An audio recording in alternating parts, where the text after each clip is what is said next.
வணக்கம். இன்றைய முக்கிய செய்திகள். கள்ளக்காதலில் கணவனை கொன்ற மனைவி, மாரடைப்பு ஏற்பட்டு இருந்ததாக நாடகம்.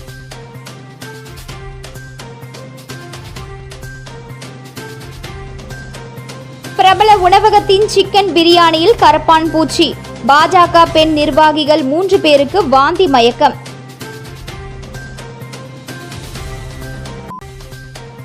கூட்டணி ஆட்சி என்ற பெயரில் பாஜகவிற்கு அடிமையாக முதல்வர் ரங்கசாமி உள்ளார். தேர்தல் பிரச்சாரத்தின் போது தமிழக முதல்வர் ஸ்டாலின் தாக்கு. இனி விரிவான செய்திகள். சிக்கன் பிரியாணியில் கரப்பான் பூச்சி, பாரதிய ஜனதா பெண் நிர்வாகி உள்ளிட்ட 3 பேர் மயக்கம்.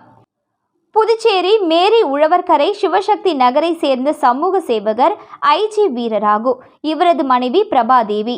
பாரதிய ஜனதா பிரமுகரான இவர் சம்பவத்தன்று இரவு 10:30 மணியளவில் முத்தியால்பேட்டை தொகுதியில் தேர்தல் பணியை முடித்துக்கொண்டு திரும்பும் வழியில் இவரும், உருளையன்பேட்டை பகுதியை சேர்ந்த பிரியா, பூமியான்பேட்டை ஜவஹர் நகரை சேர்ந்த கோமதி ஆகியோரும் புதுவை 100 அடி சாலையில் உள்ள தனியார் ஓட்டலில் சிக்கன் பிரியாணி சாப்பிட்டனர்.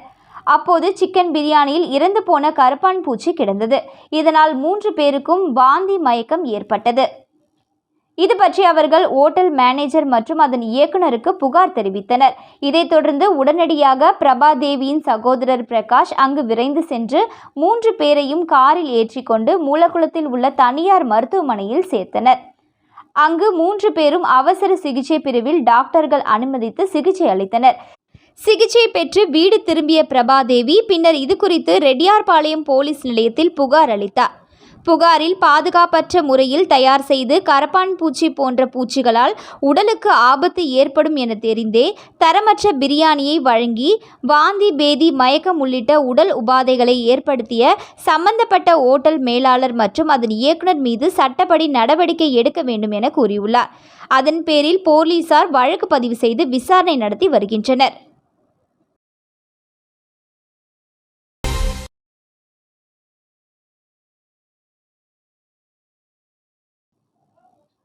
புதுச்சேரியில் ஆளுநர்களை வைத்து தொல்லை கொடுப்பது எதிர்க்கட்சிகள் ஆளும் மாநிலங்களுக்கு மட்டும்தான் என்று நினைக்காதீர்கள். அதிலும் புதுச்சேரி விதிவிலக்கு. இங்கே ஆளும் பாஜக கூட்டணி முதலமைச்சர் ரங்கசாமிக்கு நெருக்கடி கொடுக்கப்படுகின்றது. ரங்கசாமி உயரமானவர், ஆனால் உயரத்திற்கு இருந்த அளவிற்கு அறிவில்லை. பாஜகவின் அடிமையாக உள்ளார் என தேர்தல் பரப்புரை பொதுக்கூட்டத்தில் தமிழக முதல்வர் மு.க. ஸ்டாலின் விமர்சித்துள்ளார். புதுச்சேரி மக்களவை தொகுதியில் இந்தியா கூட்டணி கட்சிகளின் சார்பில் போட்டியிடும் காங்கிரஸ் வேட்பாளர் வைத்தியலிங்கத்துக்கு ஆதரவாக கேட்டு சிங்காரவேலர் சிலை அருகே திமுக தேர்தல் பரப்புரை பொதுக்கூட்டம் நடைபெற்றது. இந்த கூட்டத்தில் பங்கேற்ற தமிழக முதலமைச்சர் மு.க. ஸ்டாலின் பேசிய போது, புதுச்சேரியின் முன்னேற்றத்திற்காக காங்கிரஸ், திமுகவும் தான் பாடுபட்டுள்ளது. புரட்சிகர திராவிட இயக்கத்தையும் புதுச்சேரியும் பிரிக்க முடியாது என்றவர், பாஜக கட்சியில் இருப்பவர்களை புதுச்சேரி சட்டமன்றத்திற்கு 3 நியமன உறுப்பினர்களை போட்டு சட்டமன்ற ஜனநாயகத்தையே கேலி கூத்தாக்கிவிட்டனர். மக்களுக்கு வழங்க வேண்டிய ரேஷன் அரிசியை நிறுத்திவிட்டு மக்களால் தேர்ந்தெடுக்கப்பட்ட நாராயணசாமியின் தலைமையிலான அரசுக்கு ஒத்துழைக்காமல் அரசியலமைப்பு சட்டத்தை காற்றில் பறக்கவிட்டவர் ஆளுநர் என்றும், புதுச்சேரி நிர்வாகத்தை சீர்குலைத்தது பாஜக என்றும், இப்படி செயல்பட்டவர் ஐபிஎஸ் அதிகாரியான கிரண்பேடி. சட்டத்தை நிலைநாட்ட போலீஸ் வேலை பார்த்த அவரே அரசியல் சட்டத்தை மீறி செயல்பட்டார் என குற்றம் சாட்டியவர், இப்படி தமிழ்நாட்டிலும் ஒரு ஆளுநர் உள்ளார். நாங்கள் மாட்டிக்கொண்டு முழிக்கின்றோம். அவருக்கு ஐபிஎஸ் இருந்தவர், அவரால் தான் தொடர்ந்து திமுகவிற்கு பிரச்சாரமே நடந்து கொண்டிருக்கின்றது. இப்படி ஆளுநர்கள் தொல்லை கொடுப்பது எதிர்க்கட்சிகள் ஆளும் மாநிலங்களுக்கு மட்டும்தான் என்று நினைக்காதீர்கள். அதிலும் புதுச்சேரி விதிவிலக்கு இல்லை. இங்கே ஆளும் பாஜக கூட்டணி முதலமைச்சர் ரங்கசாமிக்கும் நெருக்கடி கொடுக்கிறது. பாஜகவை பொறுத்தவரை புதுச்சேரியின் முன்னேற்றம், மக்களின் வளர்ச்சி, இவற்றையெல்லாம் கவலைப்பட மாட்டார்கள். அதிகாரத்தை கைப்பற்ற வேண்டும். இதற்காக என்னவெல்லாம் செய்வார்கள். இதுதான் அவர்களின் கொள்கை. தமிழ்நாடு போன்ற மாநிலமாக இருந்தால் அதை நகராட்சியாக மாற்றிருக்க வேண்டும். புதுச்சேரி மாநிலத்தை கிராம பஞ்சாயத்தாக மாற்ற வேண்டும். ஒட்டுமொத்தமாக டெல்லிக்கு கீழ் இருக்க வேண்டும். இதுதான் பாஜகவின் அஜெண்டா என்றவர். ஆனால் புதுச்சேரியில் கூட்டணி அரசு இருந்தாலும் மாநில அந்தஸ்தை கொடுக்காமல் தன் கைப்பிடியில் வைத்துள்ளது பாஜக என்று குற்றம் சாட்டியவர், பாஜகவிற்கு கைப்பாவையாக முதலமைச்சர் ரங்கசாமி உள்ளார். இந்த அவலங்கள் தீர இந்தியா கூட்டணி அரசு மத்தியில் வர வேண்டும் என்றார். புதுச்சேரிக்கு முழு மாநில அந்தஸ்து பெற்று தரப்படும். ஜூன் 4ஆம் தேதி இந்தியா கூட்டணி வெற்றி பெற்ற பிறகு நிச்சயமாக புதுச்சேரிக்கு மாநில அந்தஸ்து வழங்கப்படும் என்று உறுதியளித்தவர். புதுச்சேரியில் கிரண்பேடி காமெடிகள் முடிந்த பிறகு தமிழிசை வந்தார். புதுச்சேரியில் வந்து அமர்ந்து கொண்டு தமிழ்நாட்டு அரசியல் பற்றி பேசிக் கொண்டிருந்தார். தற்போது மீண்டும் தமிழக அரசியலுக்கே சென்றுவிட்டார் என தெரிவித்தார் ஸ்டாலின். புதுச்சேரியை பெஸ்டாக ஆக்குவேன் என்று சொன்ன மோடி அதனை செய்தாரா? 10 ஆண்டு பாஜக ஆட்சியின் ரிப்போர்ட் கார்டு எங்கே? பாஜகவால் புதுச்சேரிக்கு அடைந்த நன்மை என்ன என அடுக்கடுக்காய் கேள்வி எழுப்பியவர், இலங்கை கடற்படையால் காரைக்கால் மீனவர்கள் கைது செய்யப்படுவதை தடுத்தாரா மோடி? புதுச்சேரியில் பாஜக கூட்டணி ஆட்சியில் சட்டம் ஒழுங்கு சீர்குலைந்துவிட்டது. புதுச்சேரியில் பாஜக கூட்டணி ஆட்சியில் பெண் குழந்தைகளுக்கு பாதுகாப்பு இல்லாத சூழல் உள்ளது என்றவர், புதுச்சேரியில் ரங்கசாமி டம்மியாக உட்கார வைத்து பாஜக பம்மாத்து ஆட்சி நடத்தி வருகிறது என குற்றம் சாட்டினார்.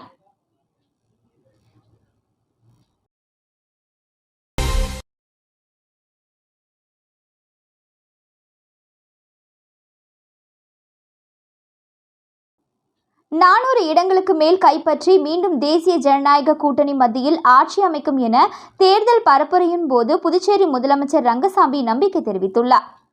புதுச்சேரி பாராளுமன்ற தொகுதியில் தேசிய ஜனநாயக கூட்டணி கட்சி சார்பில் பாஜகவின் நமச்சிவாயம் போட்டியிடுகிறார்.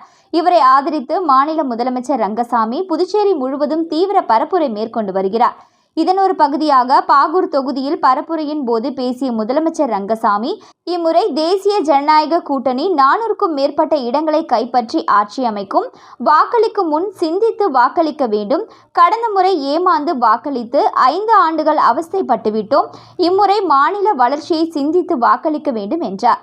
தொடர்ந்து பேசிய அவர், இன்னும் 2 ஆண்டுகள் புதுச்சேரியில் தேசிய ஜனநாயக கூட்டணி ஆட்சி நடைபெற உள்ளதால் மேலும் பல மக்கள் திட்டங்களை கொண்டு வர உள்ளோம். எனவே நாம் போடும் ஒவ்வொரு வாக்கும் மிக முக்கியம் என்பதால் சிந்தித்து வாக்களிக்க வேண்டும் என்றார்.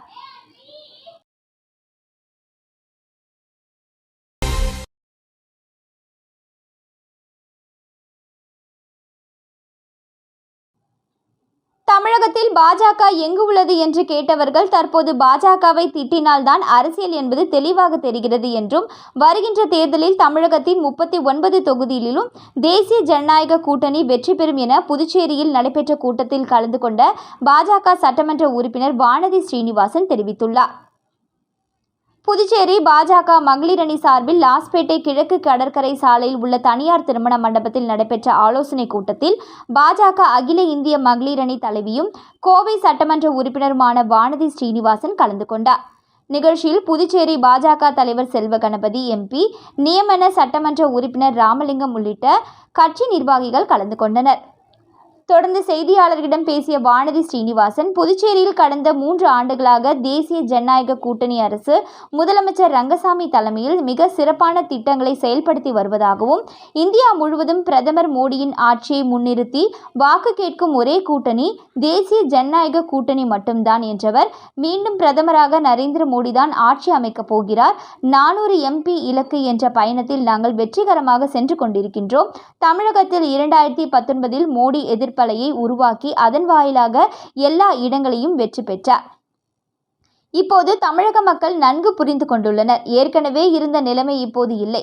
தற்போது பெருமளவு மாறியிருப்பதாக தெரிவித்த அவர், மோடி தமிழகத்தில் தங்கி வாக்கு சேகரித்தாலும் பாஜக வெற்றி பெறாது என்றும், உதயநிதி ஸ்டாலின் பிரச்சாரம் செய்து வரும் நிலையில் கிராமங்களில் கூட மோடியை நன்றாக அனைத்து மக்களுக்கும் தெரிகின்றது என்றார். அமைச்சர் உதயநிதி ஸ்டாலின் ஒற்றை செங்கலை தூக்கி கொண்டு சுற்றி கொண்டிருக்கிறார். நாங்கள் ஆட்சிக்கு வந்தால் முதல் கையெழுத்து நீட் ரத்துக்கு போடுவதாக கூறினார். இன்று அதிலெல்லாம் செய்ய முடியவில்லை. எப்படியோ ஆட்சிக்கு வந்து அமர்ந்துள்ளீர்கள். உங்களை வீட்டுக்கு அனுப்ப மக்கள் தயாராக இருக்கின்றனர் என கூறினார்.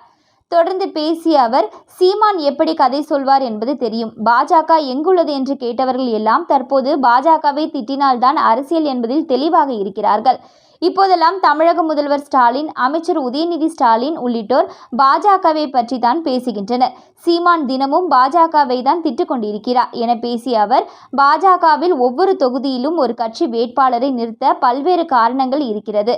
ஆளில்லாமல் நாங்கள் முன்னாள் ஆளுநரையோ மத்திய அமைச்சரையோ நிறுத்தவில்லை எனவும், தமிழகத்தில் 39 தொகுதிகளிலும் தேசிய ஜனநாயக கூட்டணி வெற்றி பெறும் வெற்றி வாய்ப்பு எங்களுக்கு தான் இருக்கிறது என்று தெரிவித்தார்.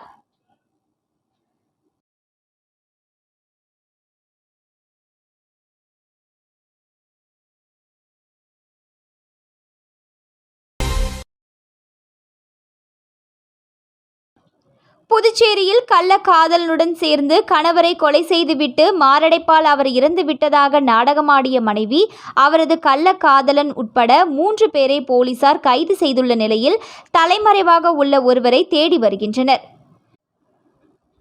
புதுச்சேரி சாரம் ஞானப்பிரகாசம் நகரை சேர்ந்தவர் ஜெயபாஸ்கர். இவர் பெயிண்டராக வேலை பார்த்து வந்தார்.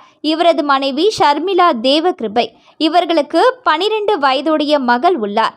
இந்நிலையில் நேற்று முன்தினம் நள்ளிரவு ஜெயபாஸ்கருக்கு மாரடைப்பு ஏற்பட்டு விட்டதாகவும், பேச்சு மூச்சு இன்றி கிடப்பதாக கூறி அவரது மனைவி ஷர்மிளா தேவி கதிர்காமம் அரசு மருத்துவமனைக்கு கொண்டு சென்றுள்ளார். அங்கு அவரை பரிசோதித்த மருத்துவர்கள் ஜெயபாஸ்கர் இறந்து விட்டதாக கூறியதை அடுத்து அவரது உடல் பிரேத பரிசோதனைக்காக மருத்துவமனையில் வைக்கப்பட்டது. இந்த சம்பவம் குறித்து மனைவி ஷர்மிளா தேவி தன்வந்திரி நகர் காவல் நிலையத்தில் புகார் அளித்தார். அதில் வீட்டில் தூங்கிக் கொண்டிருந்த போது தனது கணவர் ஜெயபாஸ்கருக்கு மாரடைப்பு ஏற்பட்டுவிட்டதாக கூறியுள்ளார். அதன் பேரில் போலீசார் வழக்கு பதிவு செய்து விசாரணை மேற்கொண்டு வந்தனர். இதனிடையே போலீசாரிடம் நேற்று அளிக்கப்பட்ட ஜெயபாஸ்கரின் பிரேத பரிசோதனை அறிக்கையில் அவரது கழுத்து எலும்பு உடைக்கப்பட்டு மூச்சு திணறல் ஏற்பட்டு அவர் இறந்ததாக கூறப்பட்டிருந்தது. இதில் சந்தேகமடைந்த போலீசார் மனைவி ஷர்மிளா தேவ கிருபையிடம் கிடுக்குப்பிடி விசாரணை நடத்தினர். அப்போது கள்ளக்காதலனுடன் சேர்ந்து கணவரை கொன்றதை அவர் ஒப்புக்கொண்டுள்ளார். தொடர்ந்து அவரிடம் விசாரணை செய்ததில் கடலூரை சேர்ந்த சேகர் என்பவர் புதுச்சேரி நகர பகுதியில் புதுச்சேரி நகர பகுதியில் பை தைக்கும் கடை நடத்தி வருவதாகவும், அந்த கடையில் ஷர்மிளா தேவகிருபை வேலை செய்து வருவதும் அப்போது அவர்கள் இருவருக்கும் பழக்கம் ஏற்பட்டுள்ளது. இந்த விஷயம் கணவர் ஜெயபாஸ்கருக்கு சமீபத்தில் தெரியவர அதிர்ச்சியடைந்த அவர் மனைவியை கண்டித்துள்ளார். இதனால் கணவன் மனைவி இருவருக்கும் இடையே அடிக்கடி தகராறு ஏற்பட்டு வந்துள்ளது. மேலும் ஜெயபாஸ்கர் மனைவியை வேலைக்கு போக வேண்டாம் என தடுத்துள்ளார். இதனால் கள்ளக்காதலனை சந்திக்க முடியாத ஷர்மிளா தேவகிருபை இது குறித்து கள்ளக்காதலன் சேகரிடம் கூறியுள்ளார். அப்போது இருவரும் ஜெயபாஸ்கரை கொலை செய்ய திட்டம் தீட்டியுள்ளனர். இதனை அடுத்து சேகர் தனது நண்பர்களான உருளையன்பேட்டையை சேர்ந்த மணிகண்டன், முதலியார்பேட்டையை சேர்ந்த ஆனந்த் ஆகியோரிடம் கூறிய போது கள்ளக்காதலை சேர்த்து வைக்க அவர்கள் ஜெயபாஸ்கரை கொலை செய்ய ஒப்புக்கொண்டுள்ளனர். தொடர்ந்து நேற்றைய தினம் ஆட்டோ ஓட்டுநர் மணிகண்டன் ஊரிடத்தில் பெயிண்ட் அடிக்க வேண்டும் என்று, அது தொடர்பாக உன்னிடம் பேச வேண்டும் என்று போன் மூலமாக ஜெயபாஸ்கரை அழைத்துள்ளார். இதனை நம்பி அவர் தனது வீட்டில் இருந்து ராஜீவ்காந்தி சதுக்கம் சென்றபோது அங்கு அவரை மணிகண்டன் தனது ஆட்டோவில் ஏற்றிக்கொண்டு வழுதாவூர் சாலையில் சிறிது தூரம் சென்றபோது சேகர் மற்றும் ஆனந்த் ஆகியோர் ஆட்டோவில் ஏறியுள்ளனர். பின்னர் அவரிடம் தகராறு செய்து கழுத்தை நெரித்து கொலை செய்து ஜெயபாஸ்கரை அவர்கள் ஆட்டோவிலேயே வீட்டிற்கு கொண்டு வந்து படுக்க வைத்துள்ளனர். இதனை அடுத்து ஷர்மிளா தேவகிருபை அக்கம் பக்கத்தினரை அழைத்து ஜெயபாஸ்கருக்கு மாரடைப்பு ஏற்பட்டு மயங்கி விழுந்ததாக கூறி அழுதபடி ஆட்டோவில் மருத்துவமனைக்கு கொண்டு சென்றுள்ளனர். அங்கு மருத்துவர்கள் அவர் ஏற்கனவே இறந்துவிட்டார் என கூறியதும் அழுது புரண்டு அனைவரையும் நம்ப வைத்துள்ளது விசாரணையில் தெரியவந்துள்ளது. தொடர்ந்து சந்தேக மரண வழக்கை கொலை வழக்காக மாற்றிய போலீசார் ஷர்மிளா, சேகர் மற்றும் மணிகண்டன் ஆகியோரை கைது செய்து நீதிமன்றத்தில் ஆஜர்படுத்தி சிறையில் அடைத்தனர். மேலும் தலைமறைவாக உள்ள ஆனந்தை தேடி வருகின்றனர்.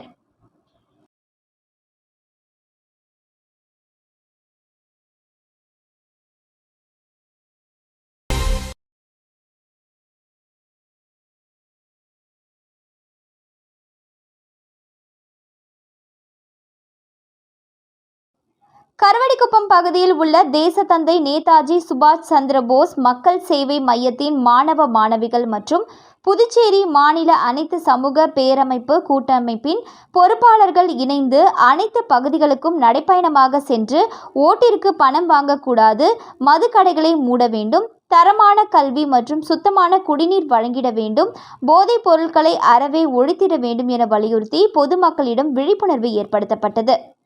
இந்த விழிப்புணர்வு பேரணிக்கு நிறுவன தலைவர் டாக்டர் சசிகுமார் தலைமை தாங்கினார் மற்றும் சமூக பேரமைப்பு கூட்டமைப்பின் தலைவர் டாக்டர் இளங்கோவன் மற்றும் மகளிர் அணி தலைவி கலைவாணி கணேசன் முன்னிலை வகித்தனர். மற்றும் சமூக பேரமைப்பு கூட்டமைப்பின் பொறுப்பாளர்கள் பாக்சந்த் ஜெயின் மற்றும் செல்வி, சந்தியா, செல்வமணி, விஜயகுமார் மற்றும் விக்னேஷ் அவர்கள் கலந்து கொண்டு நிகழ்ச்சிகளை சிறப்பித்தனர்.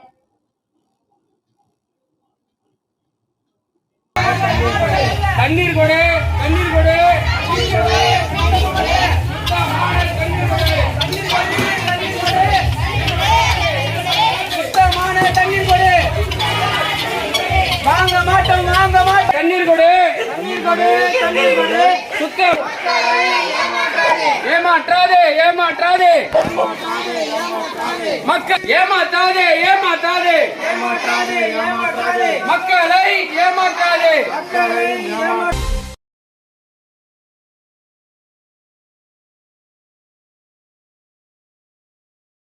திருபுவனையில் தொழிலதிபர் பத்மாவதி சுமார் 1300க்கும் மேற்பட்ட இளைஞர் பட்டாளத்துடன் தன்னை பாஜகவில் இணைத்துக் கொண்டார்.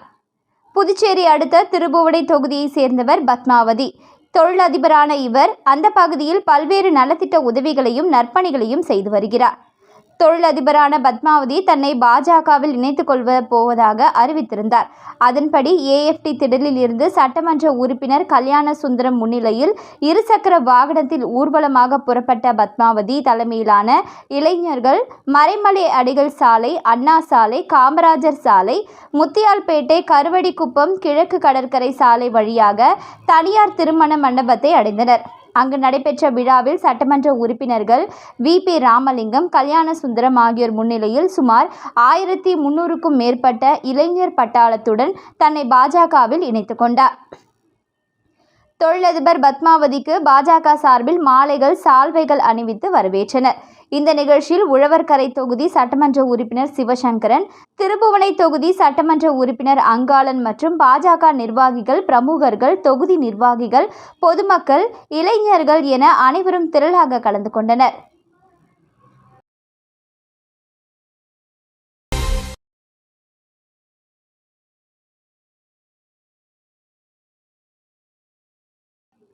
மண்ணாடிப்பட்டு தொகுதியில் பட்டியலணி தேசிய ஜனநாயக கூட்டணி தேர்தல் ஆலோசனை கூட்டம் கூனிச்சம்பட்டு தனியார் திருமண மண்டபத்தில் நடைபெற்றது.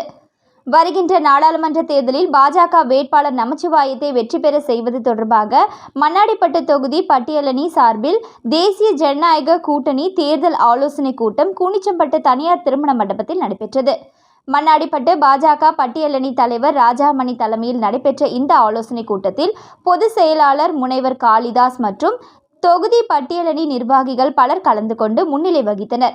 இதில் சிறப்பு அழைப்பாளராக வீரராகவன், கண்ணன், செல்வகுமார், கலியபெருமாள், தமிழ்மணி, விஸ்வமோகன், மாநில துணைத் தலைவர் விண்ணரசு மற்றும் மாநில நிர்வாகிகள், மாவட்ட தலைவர் தனசேகர், மாவட்ட நிர்வாகிகள் கலந்து கொண்டு பாஜக வேட்பாளர் நமச்சிவாயத்தை பெருவாரியான வாக்குகள் வித்தியாசத்தில் வெற்றி பெற செய்ய மேற்கொள்ள வேண்டிய யுக்திகள் குறித்து சிறப்புரையாற்றினர்.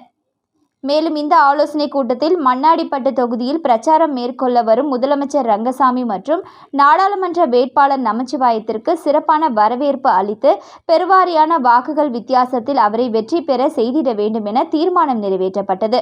மேலும் இந்த ஆலோசனை கூட்டத்தில் பாஜக பட்டியலணி நிர்வாகிகள் மற்றும் பொதுமக்கள் திரளானோர் கலந்து கொண்டனர்.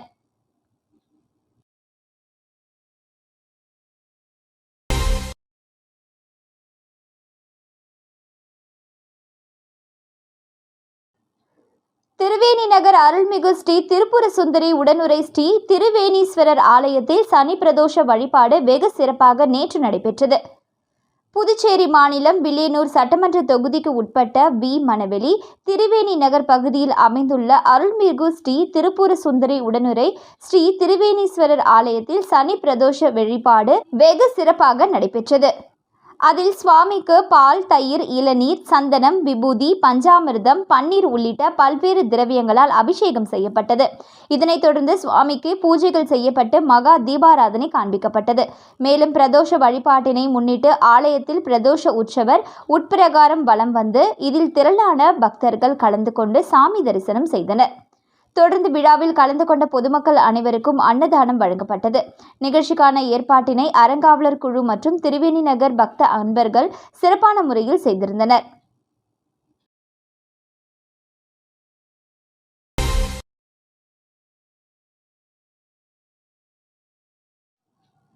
புதுச்சேரி மக்களவை தொகுதியில் தேசிய ஜனநாயக கூட்டணியின் சார்பில் போட்டியிடும் பாஜக வேட்பாளர் நமச்சிவாயத்தை ஆதரித்து அதிமுக உரிமை மீட்பு குழுவின் மாநில செயலாளர் ஓம் சக்தி சேகர் புதுச்சேரி முழுவதும் தீவிர பிரச்சாரம் மேற்கொண்டு வருகிறார்.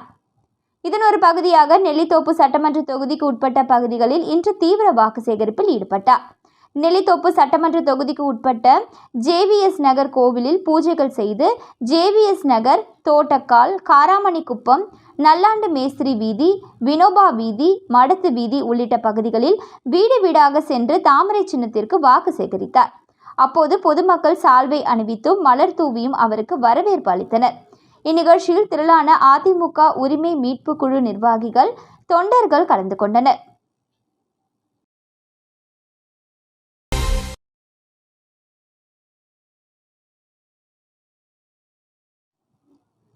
கூனிமுடக்கு பகுதியில் அமைந்துள்ள ஆதி கைலாசநாதர் தியான திருக்குடிலில் நேற்று சனிக்கிழமை சனி பிரதோஷ வழிபாடு நடைபெற்றது.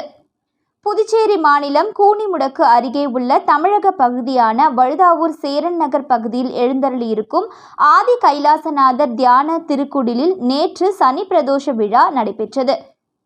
அதில் சுவாமிக்கு பால், தயிர், இளநீர், சந்தனம், விபூதி, பஞ்சாமிர்தம், பன்னீர் உள்ளிட்ட பல்வேறு திரவியங்களால் அபிஷேகம் செய்யப்பட்டது. தொடர்ந்து உலக நன்மை வேண்டி நடைபெற்ற கூட்டு வழிபாட்டில் திரளான பக்தர்கள் கலந்து கொண்டனர். இதனைத் தொடர்ந்து சுவாமிக்கு பூஜைகள் செய்யப்பட்டு தீபாராதனை காண்பிக்கப்பட்டது. இதில் பக்தர்கள் திரளானோர் கலந்து கொண்டு சுவாமி தரிசனம் செய்தனர். தொடர்ந்து விழாவில் கலந்து கொண்ட பொதுமக்கள் அனைவருக்கும் அன்னதானம் வழங்கப்பட்டது. இதனைத் தொடர்ந்து சிவலிங்கம் சுவாமிக்கு எதிரில் நந்திக்கு பதிலாக அமைந்துள்ள பீடத்தில் பக்தர்கள் அமர்ந்து தியானம் மேற்கொண்டு இறையருளை பெற்றனர். நிகழ்ச்சிக்கான ஏற்பாட்டினை ஆலய நிர்வாகி சிவதரு சிவனடியார், கலியுக பெருமாள் மற்றும் ஆலய குழு தலைவர் உட்பட ஆலய குழு நிர்வாகிகள் ஆகியோர் சிறப்பாக செய்திருந்தனர். மீண்டும் இன்றைய முக்கிய செய்திகள்.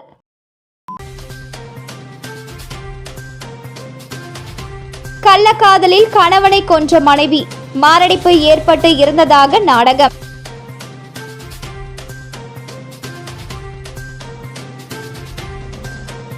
பிரபல உணவகத்தின் சிக்கன் பிரியாணியில் கரப்பான் பூச்சி, பாஜக பெண் நிர்வாகிகள் 3 பேருக்கு வாந்தி மயக்கம்.